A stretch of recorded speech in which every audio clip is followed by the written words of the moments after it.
The Switch 1 coming to the end of its life cycle is bittersweet. I've been a Nintendo fan my entire life. Hell, just look around me. Super Mario Bros. Was my first video game ever, and I have owned every console for the most part, save for maybe a couple iterations of the handhelds. And despite me being unk status, I'd be an idiot if I didn't say that the Switch is the best of all of the Nintendo consoles. Until the Switch 2 anyway. Not only is it the best, but it's my favorite. And it made me an active Nintendo fan again instead of kind of a dormant one. The Wii U did some damage for me, dude. But it's not the console itself. It runs like shit for the most part, and for most third-party titles, it's old. But it's their library, specifically their exclusive library, that makes me care. So I'm gonna talk real quickly about each of my favorite titles on the Switch 1 in order, as kind of a love letter and goodbye to the Switch as we move to the new console generation. I'm Solace, this is Solace and Dread. We produce analytical content and nuanced discussions, primarily on gaming related content. If you like that kind of stuff, consider subscribing. Now, I'm only going to include them if they are Switch exclusive. So remakes and ports I'm probably going to leave out. For example, Mario Kart 8 Deluxe, that's technically a port from the Wii U. And same for Super Mario RPG, while that is a remake made from the ground up, it's still very dead on to the original, so things like that are going to be left off of this list.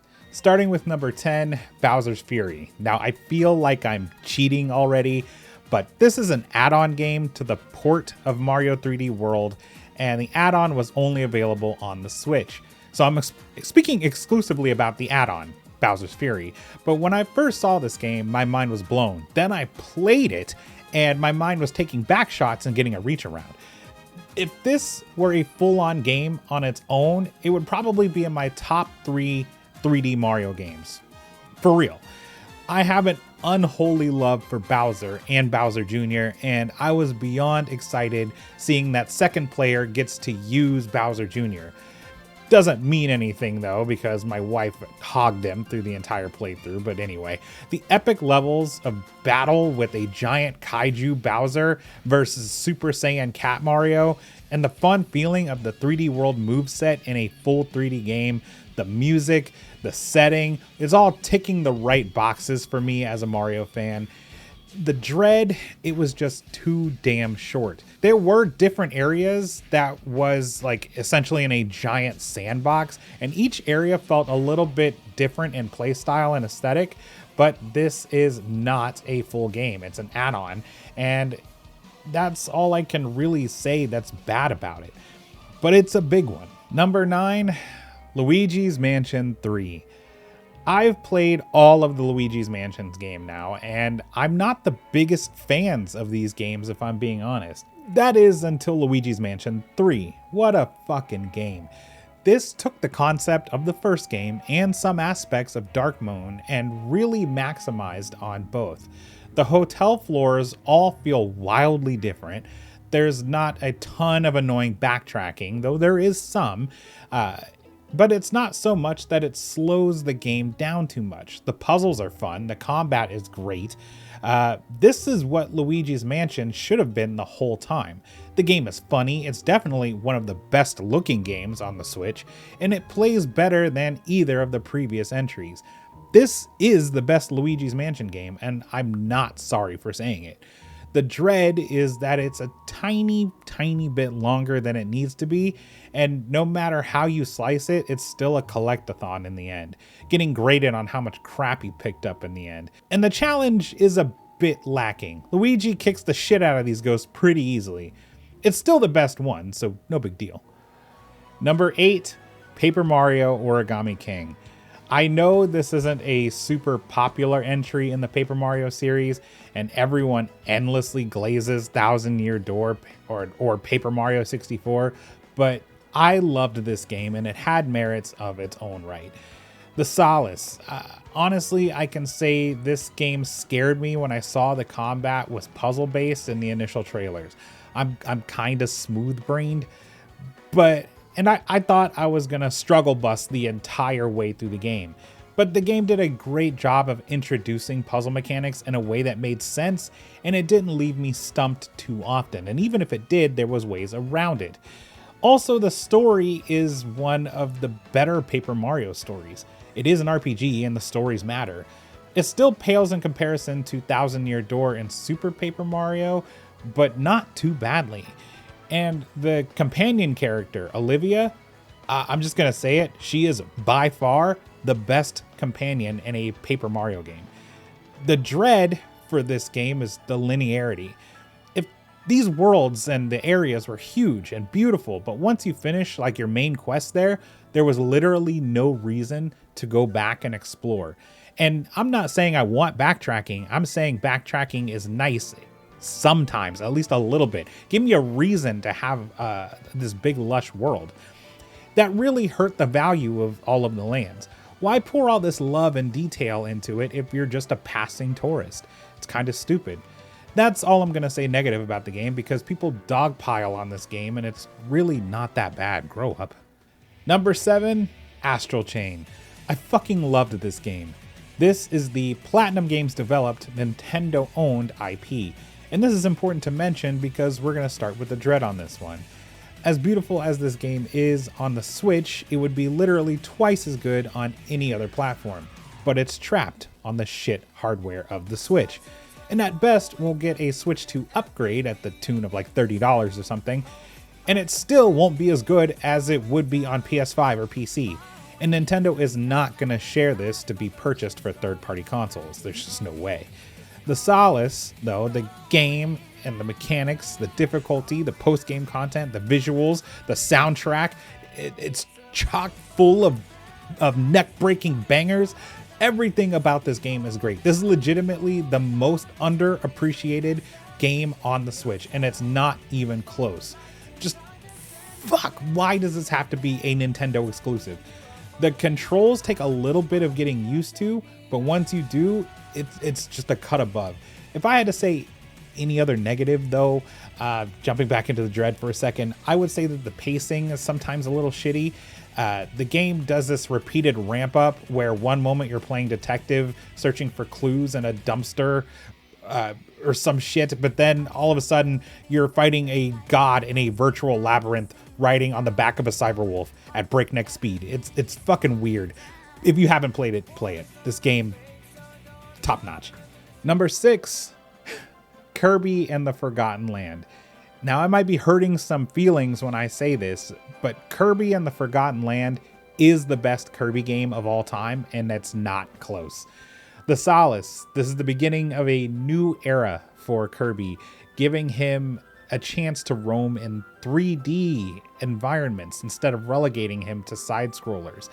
It's got an epic story, and as par for the course with Kirby, you start out, fighting puppies and rolling around on beaches and shit, and this ends with you fighting space gods as they hurl fucking planets at you for the fate of the universe.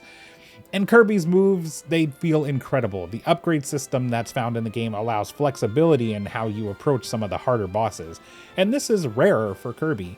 And yes, some of these bosses are actually really hard. The dread though, it's really only in the second player mode, when the 2-player mode. When you control Waddle Dee as player 2, it's really great because you can kind of like fly and you have a spear and you have like way more reach and you're basically invincible. This is great in the beginning, but by the midpoint of the game, playing a second player really fucking sucks. You never get any of the cool powers. You just start to feel left in the dust. It starts out as a cool 2-player adventure, and then it quickly turns into little brother mode. I suppose the point is that you are supposed to share controllers and swap back and forth, but my wife isn't very good at sharing. Number 5, Hyrule Warriors Age of Calamity. You know what's crazy about this game? We knew it was going to be a Warriors game going into it, so tons of hack and slash, whatever.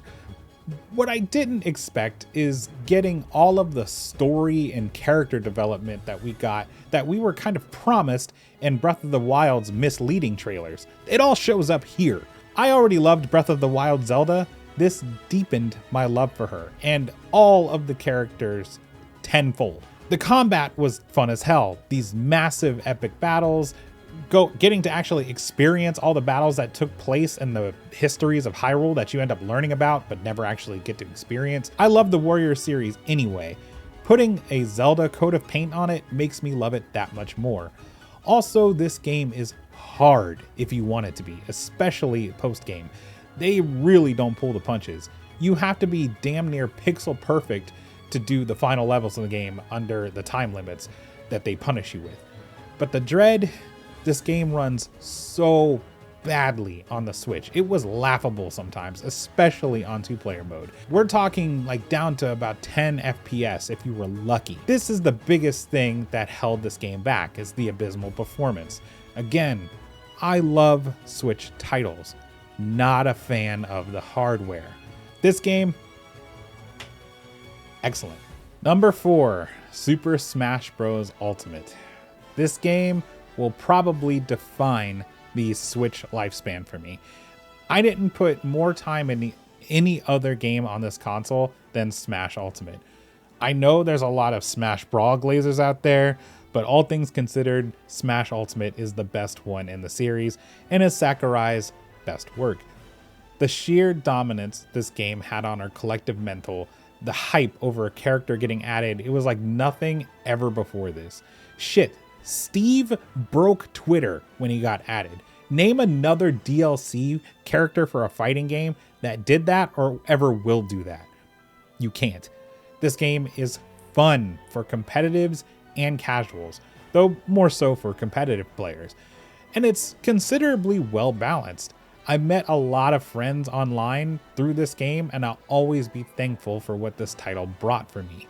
But the Dread, the single player experience was awful, and I know I'm not alone in this opinion. And all the annoying shit that you had to do to unlock all the characters was rolled into that, or really grindy shit in multiplayer, and they need to remove that in the next version of this game. Nobody likes that shit. I understand unlocking a few, but damn near everyone?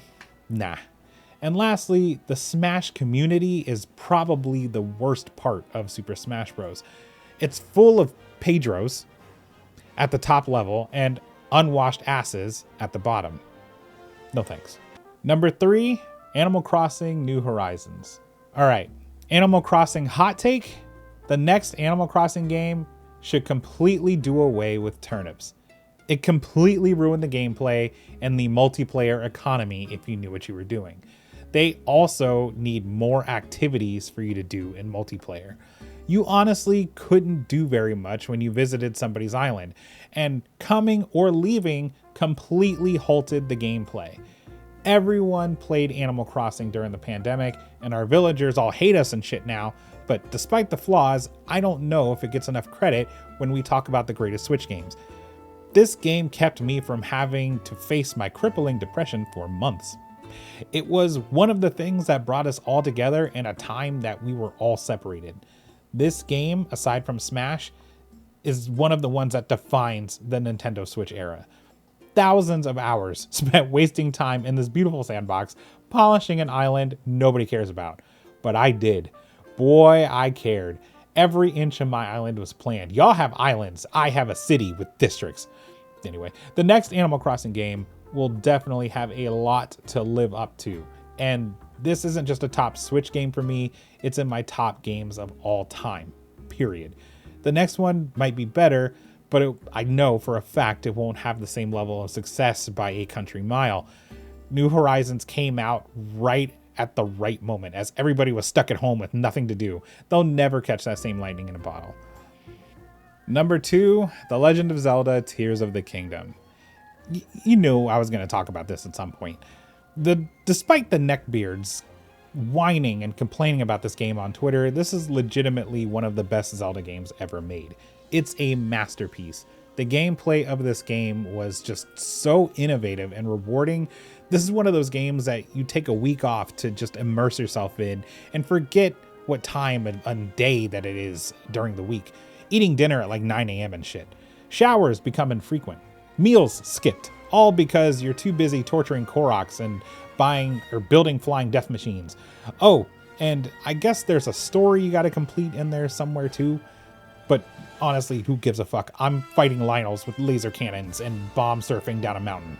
Speaking of, though, the story in this game is a hot mess, specifically the storytelling. The memory system needs to go the hell away. No one likes non-linear storytelling. Stop it, Nintendo. Stop it. And maybe just make the ending a smidge less predictable. But otherwise, I mean, this is one of my favorite games of all time. Number 1, Super Mario Odyssey. This is my favorite 3D Mario game. This game gave me a similar feeling to seeing Mario 64 for the first time as a kid. Just a giant open playground to run around in and explore. I love this game with my entire fat heart. It's in my top 4 games of all time, and I hope like hell we get Mario Odyssey 2. But I just want to play as Bowser and maybe Luigi, and don't limit my experience to just Mario. I think that the different aesthetics of the world was probably my favorite part. It really felt like you were on a journey to different parts of the planet with the different art styles and the crazy surprises and the mechanics of each level. If I had to say something negative about this game, there is like zero replayability to this. Until I just happen to forget where all the moons are, I don't have a reason to go back through it. I think being able to play as other characters on a replay would help that a lot. Kind of like how Mario Galaxy 1 and 2 did with Luigi having different jumps and movement. So when Odyssey 2 comes out on the Switch 2, we have expectations that need to be met, Nintendo. The first of which is that Odyssey 2 comes out on the Switch 2. And that's my list of Nintendo Switch exclusives, barring remakes and ports, because Super Mario RPG is always going to be number 1. I think the Switch 2 will have even more to offer, us being a more modernized console. But like I said, if there's a game that releases on multiple consoles, I'm getting it on a Nintendo console last. And I think that most people feel the same way. If you have options, why would you pick the weakest? I know. You can go to the park or whatever and play your game. The Switch 2 will not stack up to my PC or a PS5 Pro. Not to mention physical copies of games on the PS5s are still full physical copies for the most part, for now. If there's a game that I left out of this list that you think should have been mentioned here, I want to hear your opinion, unless your answer is Xenoblade Chronicles 2 or 3. I'm kidding. That's it from me. Thanks for watching. We'll see you soon, and long live the Turtle Kingdom.